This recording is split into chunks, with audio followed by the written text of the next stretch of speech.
Hello, movie lovers. Welcome home. My name is Amy Henserling, and you are listening to Watch This List. This is a very special episode of Psychoanalyze This with Marc, Dottavio, and we are covering Repulsion, directed by Roman Polanski, 1965. Marc, I chose this movie because you gave it 5 stars and because D'Angelo gave it 5 stars, and so it seemed like a worthwhile endeavor for me, and then I actually ended up not hating it, which was good. Oh, spoiler, by the way, but yeah, that's great. Yes. But Spoiler, thank you. I wasn't repulsed. Thank you for putting it all on me, by the way. Yes, you're welcome. Because it occurred to me when I was thinking, like, okay, do we just get the standard disclaimer out front of like, yes, we are, we acknowledge the director's crimes, art versus the artist, that kind of thing. Like, obviously, we could just get that out of the way. Then I remembered that the last movie you invited me on to discuss was by Woody Allen, and now I'm just wondering if you're just trying to get me in trouble. Or like you're a good person to have on for these discussions because I feel like we're very similarly minded in this way, where I feel like we know like the groove of the fine line of this particular subject. I couldn't do this with everyone because I feel like certain people would make the entire episode about that, but you're not going to do that. That's not super interesting to me or productive. Yeah, I agree.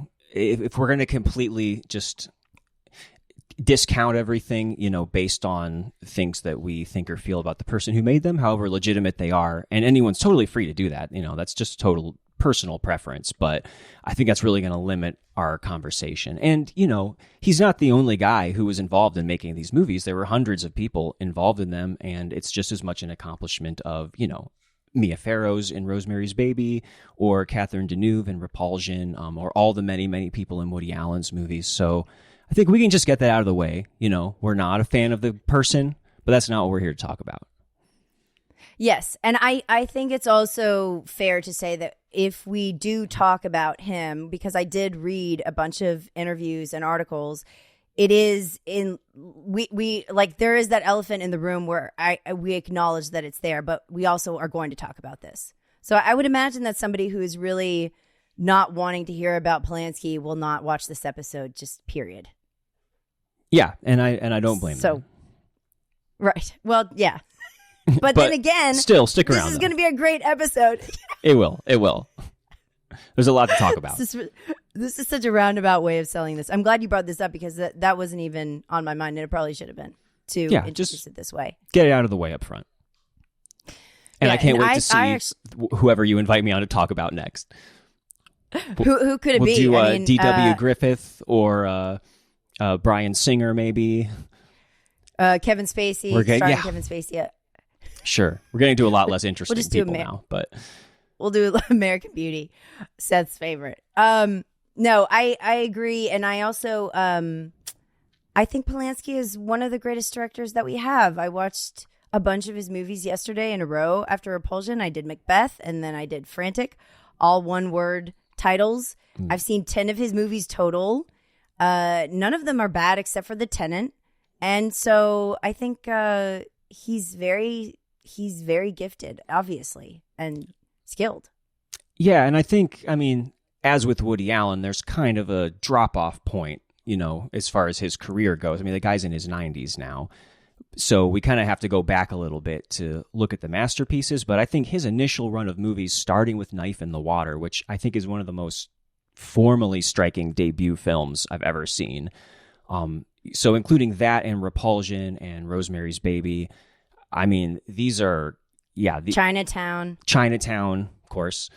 These are extremely accomplished movies and pretty similar, maybe not Chinatown, but if we're talking about Knife in the Water and this and Rosemary's Baby, I don't think there's ever been somebody as good as working with a claustrophobic setting and making it feel not just cinematic, but intensely psychological, which I think makes him a perfect candidate for, you discussing any of his films here on this particular series, because there's a definite way that he conjures unease in a way that you're not even sure where it's coming from or what you should be afraid of exactly. and there's always a threat of violence hovering, and you're not sure from who or if it's ever going to erupt or when. And he is so good at that stuff. And I think Repulsion is kind of the height of that particular thing that he does. Okay, so you think so Repulsion is his second feature after Knife in the Water, but then it's the first in the so-called apartment trilogy. So we've got Repulsion, The Tenant, and Rosemary's Baby. Rosemary's is the second one. So, and they are all in, like you said, tight spaces. So you actually believe that you're of the opinion that Repulsion is the superior of the three. Is that how you feel? Yeah, technically. I think it's the purest of them. They're all doing... they're all doing kind of similar, different things, but this one is so focused and distilled down. So this is like a particular kind of movie that I tend to like, and I think this is like the apex of them, that is so intensely focused on the perspective of just one character that we're locked into for the whole movie, yet we are denied access to them on some level, even though we are right there with them the whole time. And a lot of movies I find really fascinating do that same thing. And this one in particular is like, I would call it a one-hander.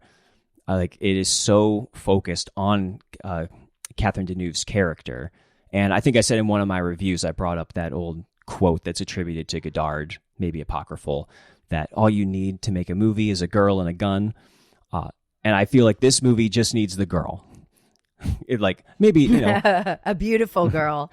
Exactly. And maybe an apartment. Beautiful girl. Yeah. But she's not always in the apartment. So she's not necessarily limited to that. But in a way, this is kind of like Home Alone, right? It's a psychosexual Home Alone. Yeah. Doesn't that sound fun? Except for the I guess the parents would be like, the sister's gone, right? Yeah. And she is alone and she doesn't want to be. And there's two guys trying to break in. There's a lot of doorbell ringing. True. And there's men in her dreams as well. Mm-hmm. It ends more or less the same way for the men trying to get in. Oh, sure. Yeah, true. It's a fine line. I don't know which version of Home Alone that you're watching, but I don't know. The stuff that Joe Pesci goes through in those movies is honestly a little worse than how some of the guys end up here. Okay, well, let's start from the beginning, because I don't think everybody has seen this movie. I don't like talking about plot for too long, but I do want to talk about the production and the lighting and cinematography and those sorts of things. And I think that this starts right away in the credits, like even before we even see the lady that we think is dead, and then it just turns out she's getting her nails done. There is the credits. So, Mark, can you just take us through those first couple of scenes? Starting with the credits. Yeah, what a great opening credits sequence, because we are super close up into, her name's Carol. Carol's eye. Carol. Yes. Yeah. And even the credits, for at least part of it, only scan through her eye and kind of disappear when they get to the edge of it. It's kind of establishing the boundaries of where we're going to be focusing on this movie is totally through her eyes. With the caveat that we are going to be at some kind of distance from whatever is going on in her life. But this is a really easy movie to describe, because we basically meet Carol, who is living with her sister in an apartment. The sister goes away, and even before she goes away, we kind of can tell that something's a little off with Carol. Carol is rotten in the state of Denmark. Yeah, she's staring off into the distance a lot. She's not relating very well to people. And we do get lots of clues along the way as far as what she's going through, which maybe we can get more in depth into. But boy, once she's left alone in that apartment, things go to hell. She is not very good at taking care of herself, or the raw rabbit dish that she's supposed to be preparing for dinner.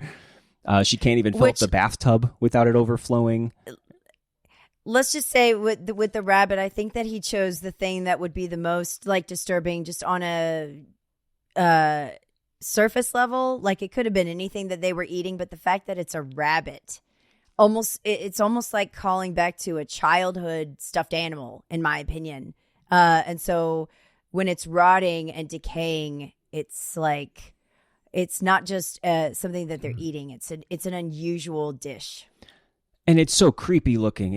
I kept thinking of the baby in Eraserhead. Probably great. Yeah. So, yeah. Another 5-star for Marc. Yeah, for sure. Yeah. We could psychoanalyze that one all day. That one. Yes. Yeah. And really, yeah, it does look disgusting. Yeah. And I mean, saying more than that would just get into spoiler territory, which, I mean, I assume to talk about the ending of this and everything we'll want to at some point anyways. But let's just say things get violent. Yes. And it's particularly against the men in her life. And I think if there's one through line through this whole movie, it is her relationship with men. And exactly, and how they view her and how she views them are two wildly different things. And I think it goes for everybody in the movie, but especially with men. And even like her supposed boyfriend, even with people that are trying to be kind to her, like her sister's boyfriend is a bit hostile and kind of a jerk. So that's different. But Colin, her supposed, I don't know what he is. He's trying to be her boyfriend. She just cannot stand him, no matter how nice he is towards her. It's almost like she's repelled by neediness, even though she herself has so much. Yeah, and it's interesting how he's introduced, too, because she's just walking home and he suddenly, like, turns his head from the window at a bar and starts knocking on it. And at that point, we don't even yet know that they know each other until he approaches her later. And I think that's intentional because a lot of, her continual walk home from there, a guy kind of hits on her from the street as she's going home. Later on when she gets home, she's finding her sister's boyfriend's toothbrush in her glass. He's using her razor at one point. She's laying up at night listening to them have sex. And these are all things that might be a little more normal, like in another movie. But here, there's a feeling that she is like being besieged on all sides. And invaded. And we feel, I think that as the viewer, we also feel invaded. Like our personal space feels threatened as well. Like, get that toothbrush out of my cup. I have that feeling as well. Not even just for her, but like you can almost, I feel like the way Polanski directs this, you can put yourself in the place of her, maybe perhaps not psychologically, but circumstantially. Like what that would feel like to have a roommate who you don't want their stuff everywhere and you're disgusted by them. And they're also like hitting on you whenever they see you. And then that makes it worse. You know what I mean? I feel like it puts you in the situation too, just in general. Definitely. And because even though there is that distance that we have from her, what's inside her head seems to be manifesting in the environment around her. And that becomes more and more true the trippier the movie gets, the longer that it goes on. But even before the crazy stuff at the end, even when she's just walking around on the streets, it's almost as claustrophobic as her apartment because we have this handheld camera that's always kind of locked on her as she's walking around. We get lots of these recurring shots. Like of the nuns playing sports next door. I love that stuff. These strange street musicians that the camera like lingers on for a strangely long time, like after she's gone. So that when they reappear later, it's even more ominous. And maybe most tellingly is, there's a big motif in this film about the cracks forming in the wall in her apartment, which is, I think that's probably pretty obvious as far as symbolism goes. But before we ever see those, we see a crack on the sidewalk outside in public. So it really feels like it's not like she's just going crazy isolated in her apartment. The whole world she doesn't seem to fit in with. And the cracks start there. And yeah. If it's at the beginning when she's a manicurist, and when she's like doing her job at the beginning, it seems that she's somewhat competent. Like she shows up to work on time. But as the movie goes on, she really is descending. I don't know if I would call it madness, but it kind of seems that way. So by the time that she cuts the lady's finger and there's blood everywhere, and then the scene where they're laughing hysterically about the Charlie Chaplin film, like you can see how she's really losing any sort of grip on reality, and it was already very it wasn't strong to begin with. But there is a definite descent, I feel. Yeah, that's a really interesting scene because that might be the only time in the film we ever see her smile. Is she has this coworker describing a scene from a Charlie Chaplin movie, and she starts to actually laugh and seem to be enjoying herself. And then the scene ends with her coworker looking in her purse and finding what is in her purse? The rabbit, the organ of the rabbit. I think. I don't think it's like a part like a of piece the of rabbit, it, like a piece of it. Yeah. And then she's like, "Poor bunny." And then at the same now suddenly we're like, were they even laughing about the same thing in the first place? I don't know. Right. Because I don't know. It feels like a psychotic break, that scene to me, especially. More than anything, I think that scene to me is like, okay, like first we're laughing and it makes a little bit of sense, but then it's almost maniacal. Yes. And you know, it's really ironic, obviously, you know, with us talking about Roman Polanski at the top of this, that he was so good in these early films about chronicling like the toll that predatory men take on women, particularly psychologically fragile women, you know, like Carol.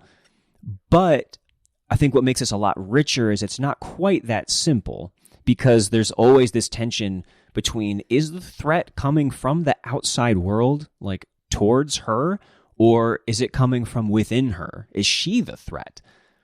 And I think you can kind of see it both ways, because, you know, her boyfriend, I like how you keep saying supposed boyfriend, because it is like, what is this? This guy seems to have, like, he's in this whole other movie. He's acting out this whole drama where there's, you know, she's hot and cold on their relationship. And the whole time she's just staring into space, like not even on the same planet as him. And exactly. I don't even know if she knows his name. Exactly. And it's a good example of how everyone just seems to project onto her. Like all of the men see her as this virginal sex object. The women see her as this kind of hapless, lovesick girl. You know, she just needs a boyfriend, or just needs to go to the movies, or maybe just needs to grow up. And the last scene between her and the boyfriend in particular, like he's kind of monologuing like this whole drama, and then the way it abruptly cuts off and that scene ends, which I don't know, should we say? Yeah, go ahead. Yeah, she bashes. We gotta spoil the end to talk about the psychoanalysis. Yeah, she bashes his head in with a candlestick. Candlestick. Yeah, and like over and over again with this blank look on her face, and then afterwards she kind of snaps to, like, and suddenly becomes horrified, but. I love that as a way to kind of show, like, oh, yeah, you have no idea what she was thinking. And look how that ended. It kind of reminds me, I don't know if you would agree, but it kind of reminds me of Possession in the way that the characters feel like they're operating in an alternate reality. Almost not exactly sleepwalking, but like their interpretation of events and their perception of what is being done to them is way over the top. Like, it's very, very exaggerated. Like, there's scenes in Possessions where it's like, whoa, this person wasn't even doing anything, and your reaction to this is insane. Like, so part of this is like how Carol is perceiving threats could be inaccurate. Maybe we're seeing how she's perceiving, and these guys aren't even acting that way. For sure, and I think that is the case with the boyfriend. I mean, really, this is just a guy who needed to be told, listen, buzz off. Or he should have realized that on his own, honestly. But she's just not that into you. Exactly. And even though he does barge through her door, it still doesn't seem like she's in danger from him. Yet, at the same time, when the landlord comes to visit later, here is a guy who actually is there to attack her. Yes. So we do have this on both sides. That some things are in her head, some are very much not. And this movie blurs that line expertly in a way that's very unnerving. It also, I think, I don't know if Polanski meant to do this or what exactly, I don't know if this is something that I'm just noticing, but there is also this sense that Carol is not at all standing up for herself or communicating what she wants. So her passivity and her like incredible vulnerability could be taken a completely, like, the landlord is talking to her and she's in her like bathrobe with it's like all the way up, and he can't focus because she's dressed like that. And I'm not trying to say that she was inviting it, but I am saying she has no ability to stick up for herself beyond actual murder. So her lines are very extreme. Like either she's like walking around in a nightgown and acting like she's down for anything really in terms of like the openness, right, to harm, or she's killing them in rage. Yeah, there's no in between, it turns out, for her. Right. And that's problematic in terms of people being able to relate to her or speak to her. Absolutely. And I think that Catherine Deneuve is key here, like her performance in particular in this movie, because I feel like it's this counterintuitive casting because she was this glamorous, movie star at the time. And she had done Umbrellas the year before. Yeah, which Umbrellas is of Cherbourg. Crazy. One of my absolute favorite movies, and she's luminous in it. It is a very, it is like a sad, it's not the most glamorous film as far as what she gets to do in it, even though it looks great. But it does make me think about the French New Wave in particular, and comparing this movie to like the liberated sexual politics in those movies. A lot of encounters in this film would be innocuous in one of those films, or romantic situations, whether it's her being hit on by somebody, or having a kind of meet cute with someone, or the guy coming over to collect the rent hitting on her. But there's something about seeing her in this, and I'm always kind of amazed at how well she does this, where she strips down to feel like almost alien, where she is so uncomfortable in her skin, and she just cannot stand to be around others or even alone with herself. She feels very unformed, and I think childlike is kind of the key word here, right? Yes. She's dependent on her sister, her being alone. It's like, the parents going away for the weekend and her getting into trouble, which makes me think there's something significant about, say, the picture that we see early on of her as a little girl, which this is kind of like the very end point of the film for me. So maybe, I don't know if we want to get into that quite yet, but I think I was going to say, so they do zoom in on the family portrait a couple of times. There's like various levels of zoom, like where you see it kind of at a distance, and then the ending, it actually zooms in so that we know what she's looking at. And I think that's kind of the hint, because everything I read about this was like Polanski said that the key is in the final shot. So, I mean, it's pretty obvious that she was abused as a child, but not just like sexually abused. She was abused by her father, and that this is all a manifestation and like an Arrested Development almost of her. There was a line I read, I think Justin Chang wrote it. It was like, this is the confusion of a corrupted child. And it's visceral and visual. So we're almost in like a fractured psyche in this movie. And I like that explanation in a way, but I also don't want it to make it so that it makes too much sense. Exactly. Because I like what your perspective on it, I feel, is that you're like, I don't know, we can use this as an explanation of sorts, but we also don't want to get too... I don't know what the word is for that, like limiting in our discussion because of it.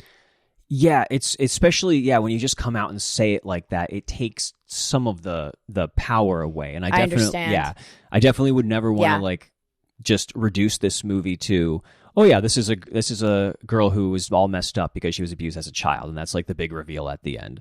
I think that the way the movie points towards that is superb, and that's really key to it. And there's a lot of my favorite movies have endings like this.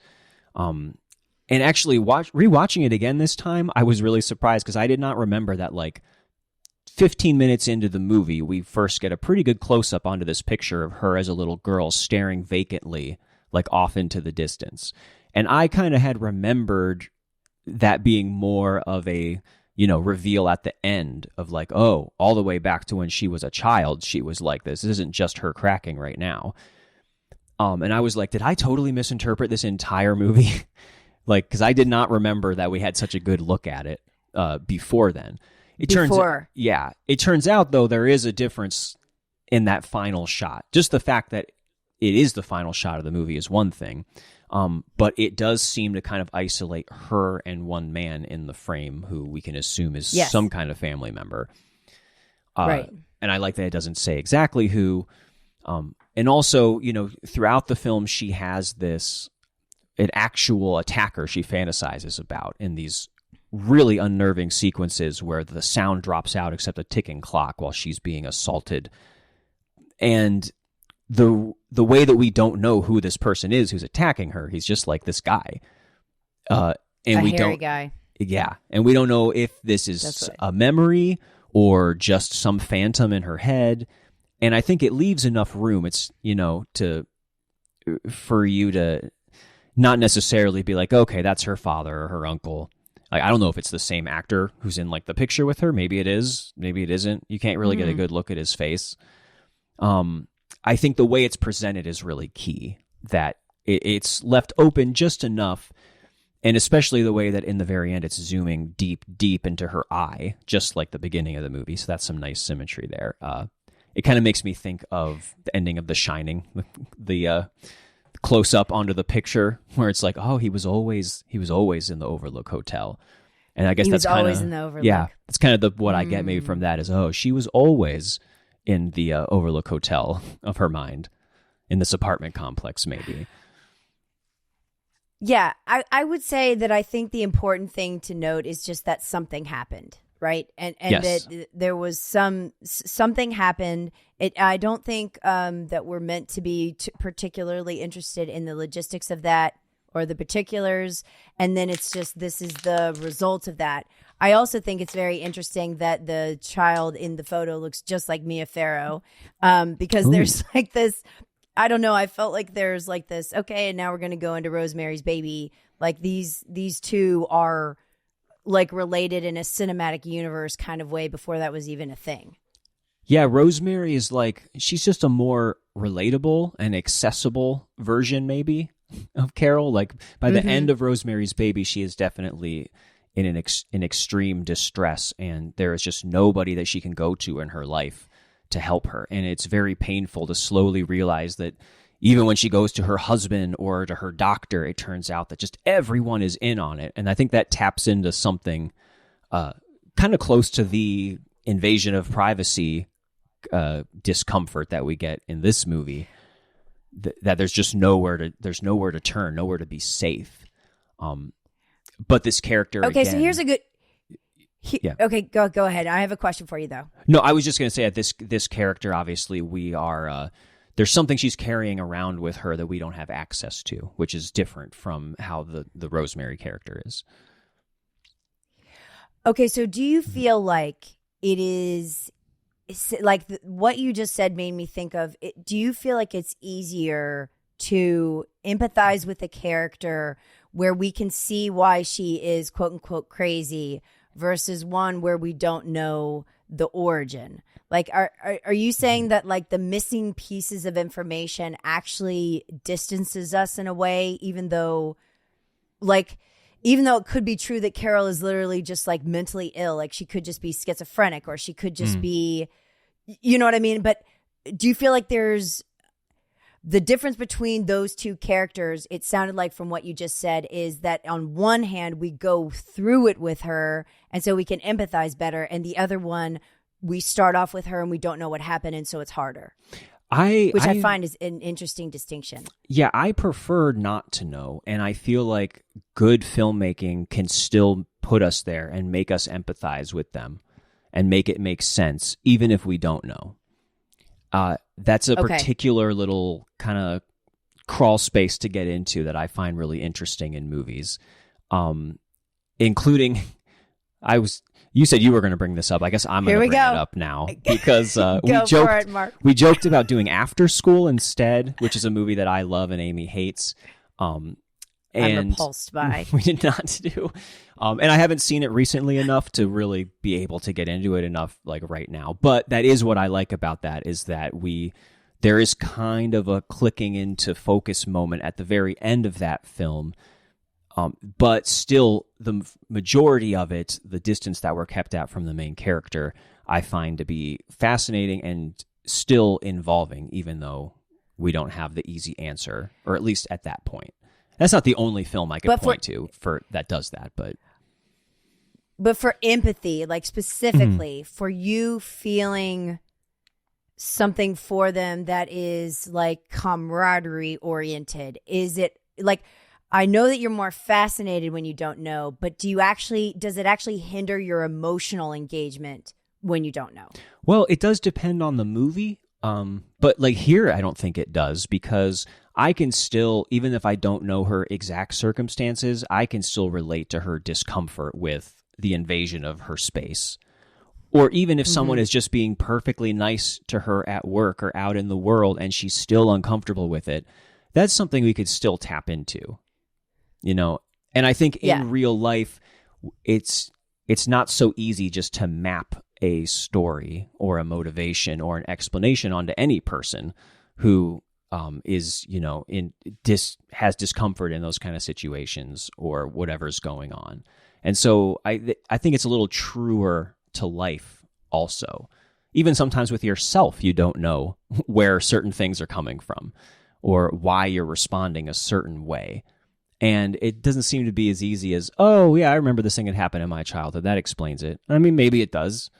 But a lot of times I think it's not that simple, or there just isn't an easy way to account for what we're experiencing. It's a good counterpoint to this that kind of hones in on what I feel like we're talking about right now is like After Hours. So like After Hours, the main character is his trajectory and path and everything are heavily, if not completely, influenced by externals. Every outside force that he comes up against kind of pushes him into a path, and he doesn't seem to have very much agency or choice in any matter, and all he wants to do is go home. Whereas this person, I feel like whatever she's feeling internally is externalized, like almost metaphorically. Like, you know, if she gets triggered by a sound, by the doorbell, by the phone ringing, by the landlord coming in, all of a sudden there's cracks in the wall or there's hands coming out later. You know what I mean? I feel like it's almost like a cause-effect situation as opposed to the house actually tormenting her. It's almost like instead it's a reactionary representation of that torment that she already is experiencing as opposed to external forces. Definitely. And yeah, especially as the movie goes on and we kind of get this nightmare version of the apartment that suddenly looks like way bigger than it actually is. And like you were saying, there's like just crazy effects, like just very simple things of her like touching the wall and suddenly it leaves a handprint like it's made of clay, or those hands reaching out. I mean, who can like forget that image? And I know. Yeah, so that line between what is coming from within her and what is coming from external factors, or what is a reaction to external factors, it's all kind of muddied and jumbled up, as I think it is in all of our heads, just, you know, in our everyday life. That line between like how much things from the outside can actually influence us and how much it just actually looks that way, and perhaps more is coming from within us than we realize.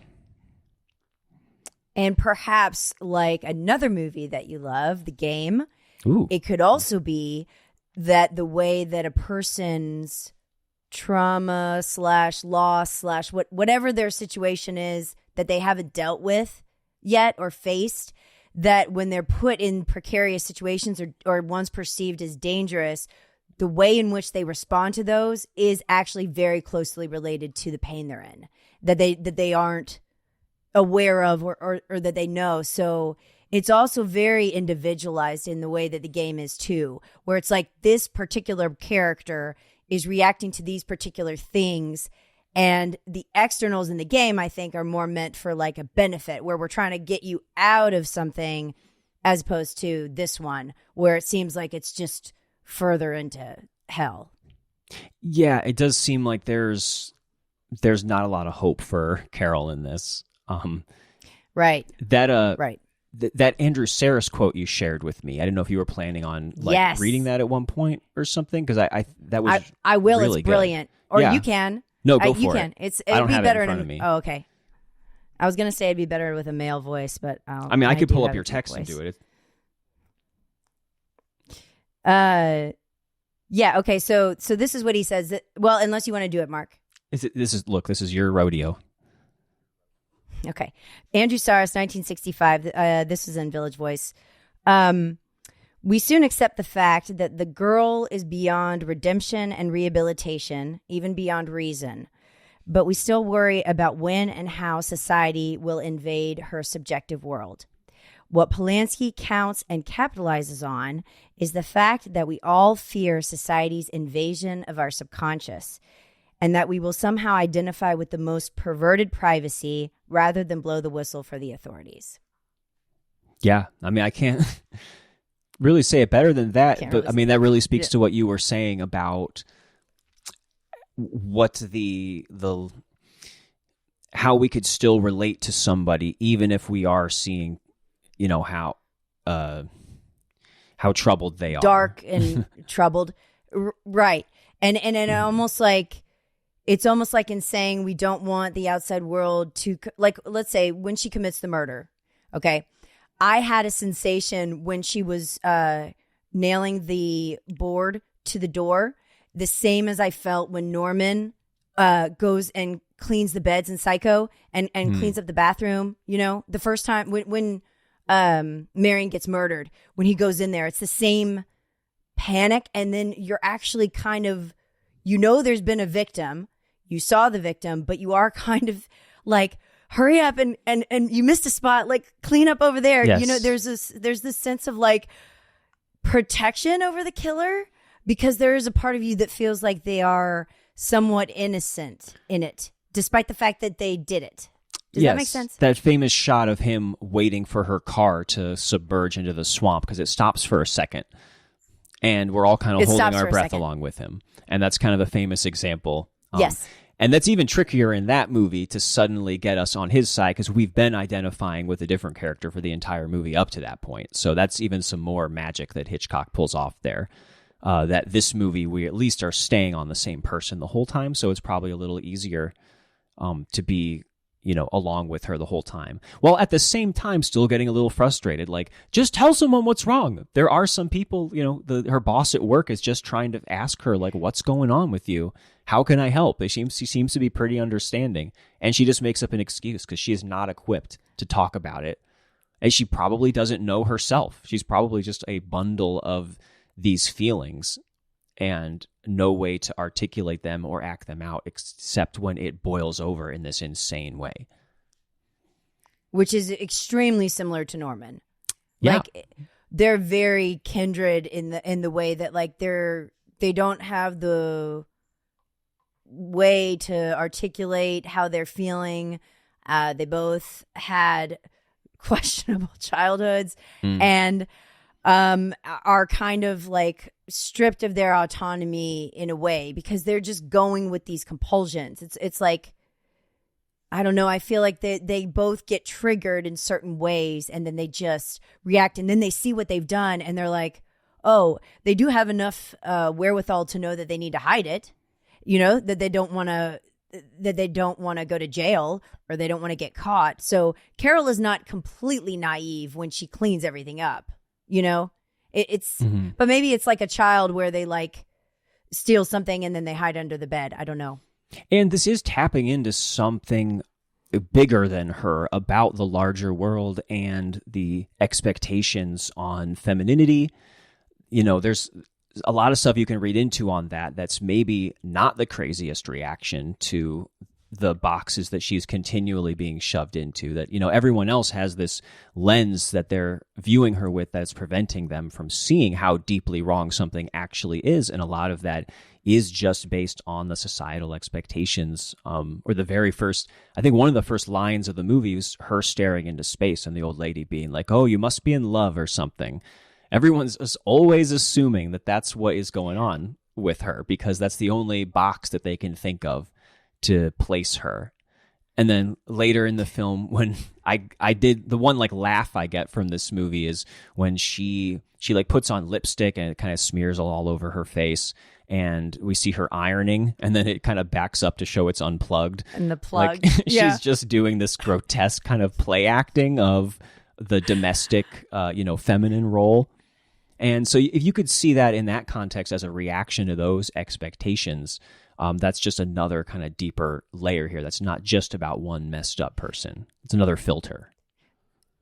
So how do you feel like, I know a lot of, you and I have talked about like the way that modern movies are sort of queasily feminist, I would say, like where they are trying to make a message that is similar to this, where it's a commentary on femininity or domesticity or how women are with, men, the male gaze, all that stuff. But in this context, it's actually not obnoxious, and it's not, it doesn't feel preachy in the way. How would you discern or describe the way that this film does it in a way that is actually meaningful and effective versus what we see done a lot where it's like, okay, and it just feels really in your face and just not deep at all, or maybe more like a personal vendetta than anything else? Yeah, I guess that's the thing that a lot of modern movies, I think, fall into, is being didactic about that stuff, or it's just setting these stakes in the ground of like, here are the good people versus the bad people, and it's very easy to divide the world in that way. Or God forbid you get a movie like Women Talking that's just like a bunch of speeches like to each other coming from like the unlikeliest place, a bunch of woke Mennonites, giving TED Talks. And the line here is much finer, and I guess it goes back to the way that it doesn't quite hammer us over the head with what her past might be, which could make things a little overly obvious. It's all about the execution, I guess. That you can take this movie as a visceral experience and kind of ignore all that stuff, or maybe even not even notice that that's kind of creeping in and getting under your skin. I remember struggling with whether to consider this a horror movie, because, that's always a good way to sneak those things in, as long as you're not getting super elevated horror A24, grief metaphor about it. That there was a time when you could just have that be an undercurrent that was unsettling, as opposed to the text on top. And I think that's what this movie is great at. And I think I do consider it a horror movie now. I've tried to expand my definition a little bit more, because this is just so psychological that it's kind of, is it a psychological thriller or is it a horror film? But I think enough people die and it's creepy enough that... And I think it with horror, I mean, you are horrified. I think there's a way to classify this where it makes sense, because Polanski's whole entire goal was to disturb and unnerve. I mean, you do get the sense that, I mean, I think it's more disturbing than any of Hitchcock's films, just because it's more, it feels more gritty and it feels more risky. Like she gets raped several times in the film, and it's pretty, I wouldn't call it graphic necessarily, but it is very feels like it's actually happening. The way that it's shot, and it's almost like it has this unrehearsed quality to it. I don't know. So there's elements to this where I feel like almost like Last House on the Left, another movie I hate, where the reality of it, or Deliverance, is so acute that you're just like, ugh, you're really disgusted and you don't want to keep watching. That to me is an element that horror usually has. Yeah, those movies are kind of just showing you the super disturbing thing happening and relying on that. It's very much about the presentation here, especially the way that everything goes quiet when it's happening. So, like, it is so much more effective than if we had like the beating drum score that we get elsewhere throughout the movie. It's something that doesn't need to be underlined, like in that way. So the way it handles that stuff is very horrifying. And again, of course, ironic with who it's coming from, but that's just another thing that's shows you how strange it is to consider something like this, through that lens. Yeah, it's almost like Louis C.K., where his TV show was, I loved Louis so much, and there was a Same. lot in there where I thought, I'm not sure like that this person could have made this if he didn't understand it. But then you start going down that route and you get kind of worried. But there were things in that show where I was like, he knew those things, and so that's why they felt the way that they did. So this is it's a double-edged sword in that way, where you're getting something really true, but why is it true? Well, because they know it. Yeah. And that's not just this film, but a lot of his films. And, maybe the same thing with, Woody Allen and all of the, great female characters and relationship film, movies that he has written and made. That's just, yeah. Yeah. I'm one counter to that. I think that I always think of, I think you and I and Seth have talked about this movie together before, not like on your podcast or anything, but Irreversible is an example where, I feel like they show the scene extremely realistically without being, culprits themselves in any way. Like the director and everyone involved, it had nothing to do with their experience that related to the authenticity, and somehow it was. So that, I guess, is probably the ideal, right? That you want to create art where it is true, but it doesn't necessarily have to be true just because you actually, lived through it or did those things. Yeah. And there's, from what I understand, there's no evidence that, in the making of any of these movies that, those lines were crossed or anything. It's really just this is something that happened in the history, much later on from this point. Although I'm not exactly sure how much later on, but, it's like it was a thing that eventually ended up happening, which is awful. But it doesn't necessarily have to directly relate to everything, that we've seen before. I guess that's maybe more psychoanalyzing on our part now, taking it out of the movie and then, onto the people who made it. But it's kind of hard not to. Well, it's hard not to, and I think it's kind of like what Sakana and I were talking about with Whirlpool, where it's like, can you make anything that isn't somewhat already there? Like in terms of creativity and in terms of artistry and in terms of like even us, like what we make is a part of us. It comes from the raw material that we are. So can you really completely divorce the two? It's tricky, but it's interesting.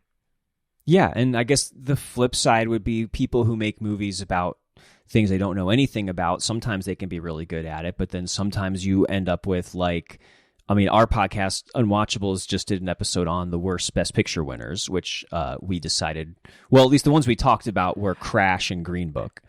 And, something that came up was like, had these movies had black writers or a black creative team on them, surprise, surprise, like there would be a much different perspective and depth and complexity to them. And it's not to say that, people who haven't actually experienced something can't make a movie out of it. They certainly can. But I think the proof is kind of there that you're going to get a very limited perspective if you are, depending on what the maker's experience is. Right. But that's such a fine line because we don't want certain people to have, like if somebody makes a movie that's horrifying, we don't want to believe that they have any experience with it for real. But then it just depends on what it is. I feel like we don't we have a little bit of a double standard there where it's like, well, we don't want you to know about that, like this thing over here, but then it's fine if you know about this thing that we deem societally acceptable or ethical. And that is, I don't know. I feel like it's like, where does that end and where does that turn another way? Yeah, I don't think there should be a blanket rule or a way to look at it. I think anybody can write any kind of character or, make any kind of movie. But sometimes when you do see that a failure there, you can trace it back to that being the case. You certainly can with Crash and Green Book. Like you could see that it's the perspective that it's being written from is like baked into the problems in those movies.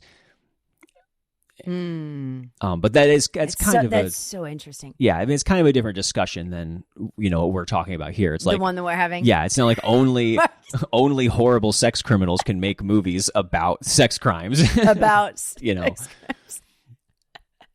Well, I think that Catherine Deneuve herself is proof that you don't necessarily have to know, and I think that part of the reason her performance is so good is because she herself was displaced. Like she could barely speak any English. She was in London, and the movie was in English. It was his first English speaking film. And she and Polanski and the other writer literally just spoke French. And Polanski's Polish, but he did speak fluent French. So a lot of her mutterings and everything are in the movie are because she can't speak English. So there is this sense that's like, part of it is that contributes to her alienness, as you said at the beginning, like her otherness, but it's also just by happenstance that that this was the situation, and that kind of contributed to it, but it was a byproduct of something that was really happening, not something that was in the script or whatever. Yeah, there's some movies where you can't separate the aura from how they were made and the circumstances. Right. And that's not true with every movie, but some of them really depend on that, like the Blair Witch Project is always my go-to example, that just this only could have ended up this way under these exact particular circumstances. And they were just lucky as hell that it ended up working out that way. And there's a lot of examples like that, not just in movies, a lot of my favorite like albums and music you can tell are being born of like super specific circumstances in that person's life or in their making, which you can't really replicate or plan for. And maybe that was, part of what was happening here with Catherine Deneuve, and just capturing this awkwardness that could really only manifest in this particular way. And that she couldn't hide it, and therefore it was just sincere. It wasn't acting. Right. Like it was honest. It was honest displacement. Like she feels like she doesn't fit in London.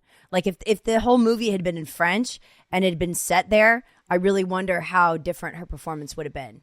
Yeah, and it still might have been great, but it also, there would be an intangible thing that wouldn't be there. Like she just couldn't replicate that same thing trying to speak in English for the whole movie. So do you agree with Saras that you don't feel like she can be rehabilitated? Like she's like a goner from the get-go, right? Like there's no hope in this movie at all. It doesn't seem to leave a lot of room for it. Obviously, who knows? Maybe they got her off to the hospital and she got the help that she needed. And these days she's a therapist and she's helping other young women through their murder fantasies. Maybe. But I don't think that the film is certainly not about that as her arc. It's a horror movie. She is about, by the time she's finally discovered at the end, they still don't seem any closer to understanding her, except that, wow, this is a lot worse than we thought. But even in the end, when all of the neighbors are gathered around, they all still seem just as clueless. There's the one guy who keeps saying, I'm going to get her some brandy. That was the other time I laughed. So still, this is not a world or a society in this film that is equipped to help her if it's possible. She's a product of when all the older, went wrong. Right. When all the older people come in at the end, I just thought of the coven in Rosemary's Baby. Sure. Like, that seemed to me like a precursor to all those people coming in at the end and looking at the baby and everything. Like that was just so, and even that scene is claustrophobic, it just, the whole thing feels so stifled.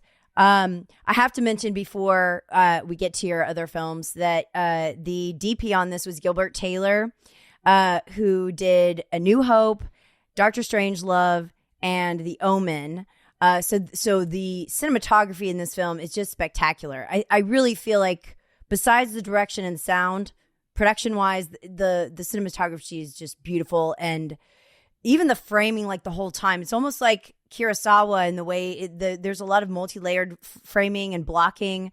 So I didn't want us to end without mentioning those elements too. Yeah, it's phenomenal, and obviously, Polanski is a big part of that too.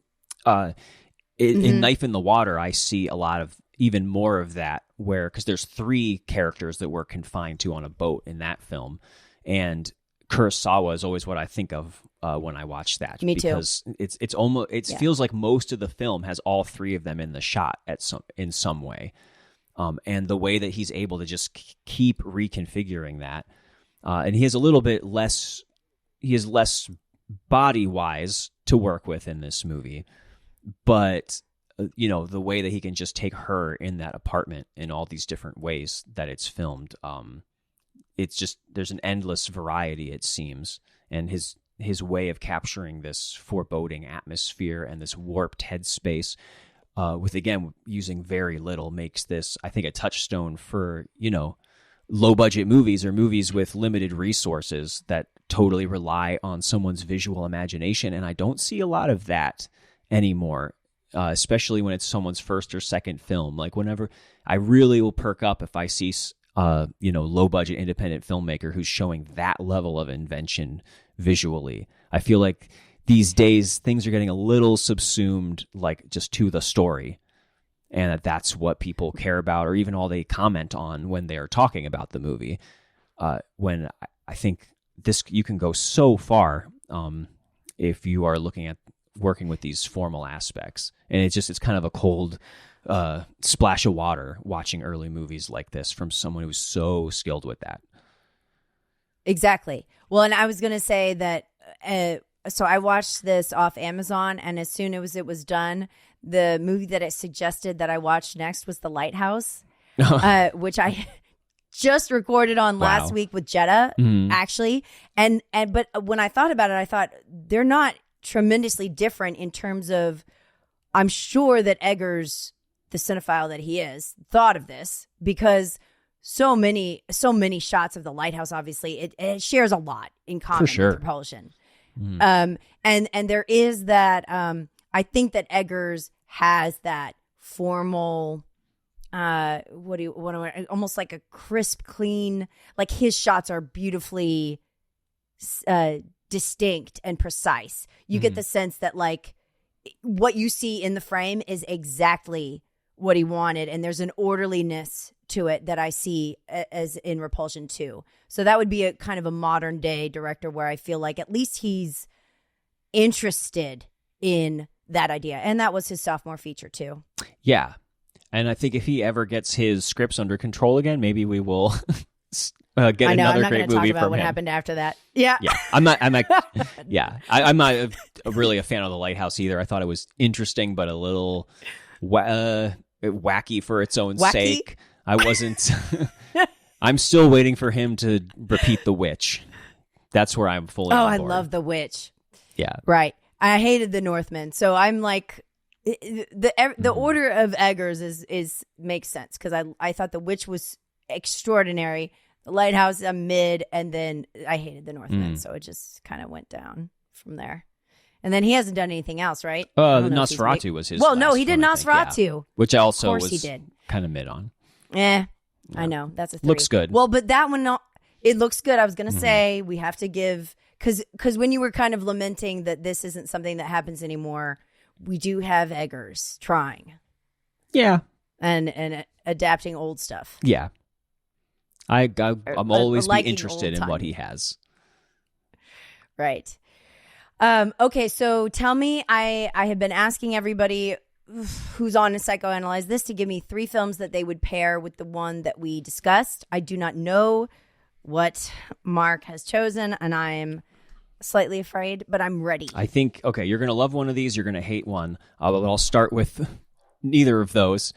This one just occurred to me last night when I was rewatching the film, which is Morvern Caller by Lynn Ramsey. So there's a movie where we have Samantha Morton playing a character who I think is similarly hard to pin down, possibly unknowable. And we're also locked into her perspective for the whole movie, from what I remember. But her boyfriend takes his own life, and she finds his body in the kitchen along with a note. And instead of telling anybody or doing anything, she just lets him lay there for, I don't know, days or however long. And the smell. Yes. Yeah. And she just goes along, listening to his mixtape and meeting with friends and stuff. And the whole time we're wondering, like, what is wrong with this lady? Even though we're with her the entire time. And I think she has a similar kind of arrested development thing going on as Carol does in this film. I think they land in the end in very different places. But yes, the thing that I love about Morvern Caller is basically that first half where we're trying to kind of figure out, is this her way of grieving? Is she just actually a very deranged person?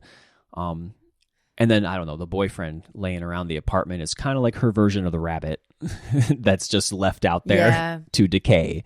Yeah. Yeah. At least she has some catharsis, right? Because she doesn't she write a novel? And I mean, she does try I think she takes his kind of exorcise. She takes his manuscript and passes it off as her own. Right. But the second half, she's crazy. Yeah. The second half of the movie, she kind of travels to a different country and it changes focus. And it's, I think, a little bit more about her like opening up or something. I don't know. It kind of loses me in that part. But the first half of that, though, that's a good is incredible comparison. Yes. Lynn Ramsey, she also did what? We need to talk about Kevin. Right. Yeah, Ratcatcher. You were never really here. So that's a lot of psychoanalysis. Yes. Probably all of that is, for sure, in this vein. So that's good. Good choice. On kind of the other side, a movie that has a protagonist that isn't as mysterious in that way, but is very much in that same situation, is Darren Aronofsky's Mother.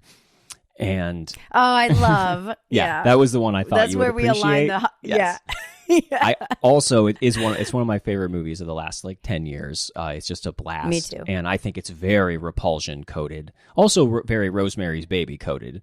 Maybe more so because there's a pregnancy involved, people scheming against her, but the limited people setting, her home. Yes, the invasion of privacy.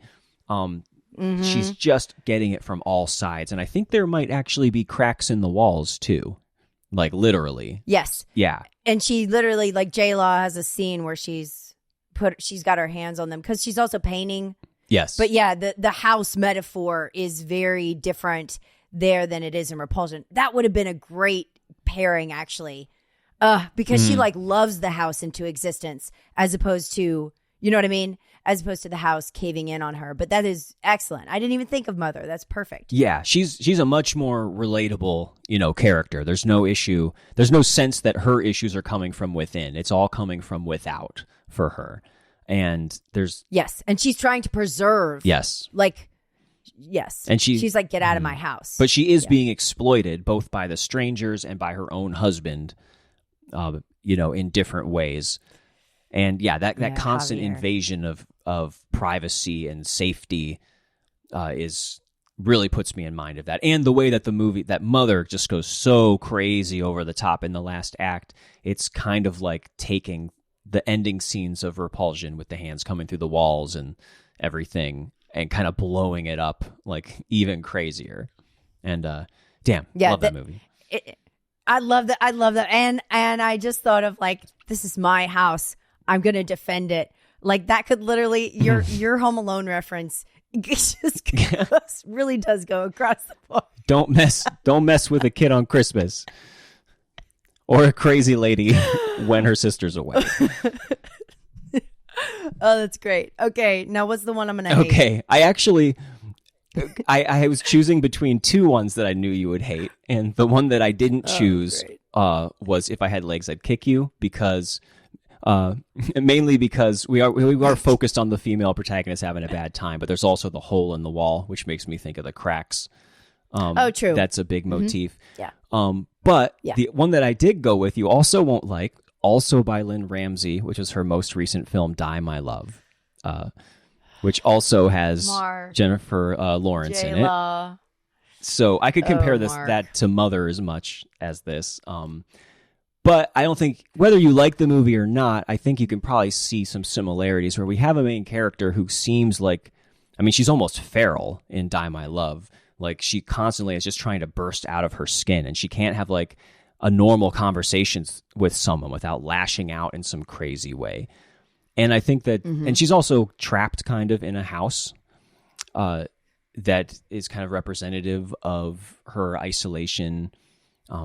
She also hates Robert Pattinson. She hates her husband. Yes. Or she is like disgusted by him, but also like wants him to want her and then rejects him when he doesn't. I mean, that's a more convoluted thing, but I do think there's hate there, or contempt at least. Yeah. And I think there is some mystery.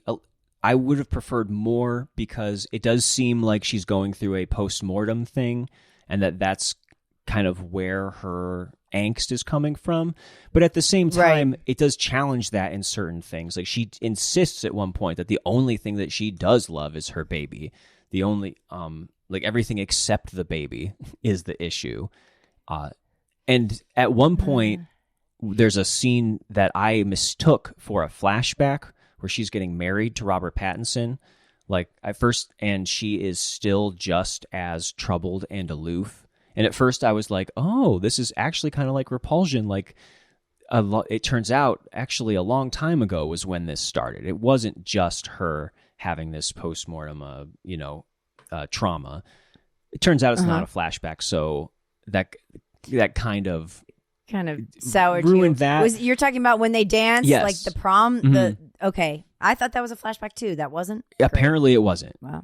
Yeah. Okay. Because then, there's like, I think the car is still banged up that from afterwards. I don't know. It's been a while. Okay.